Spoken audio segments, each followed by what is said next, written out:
Papakita ko po sa inyo mga kapandero ang paggawa naman natin ng tinapay na sliced bread or tasty bread. Ito nga po mga kapandero, atin muna siyang tinimbang. Tapos timbangin yan, ating pipigurahin na naman. Bali ang putol natin mga kapandero ay nasa 550 grams ang bawat isa niyan. Yung big tasty po ito. Ayan po mga kapandero. Figurahin lang po muna natin. Tapos natin figurahin yan mga kapandero.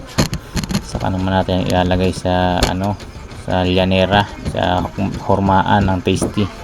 Ganyan lang po mga kapandero ang paggawa ng slice. Bali nagiging kwadrado lang yan dahil dyan sa kanyang hormaan o llanera. Yan. Bali nilagyan na natin sa mga kapandero ng margarine para hindi dumikit sa llanera yung ating loaf bread. Yan, bali sinarhan na natin mga kapandero. Pagkatapos ng mga kapandero, yan ay paalsahin natin yan ng mga depende sa dami ng pampaalsa. Minsan 4 na oras, mabilis ng 3 oras mga kapandero pagpapaalsa ng sliced bread. At baling wala mga kapandero, tapos na po tayo.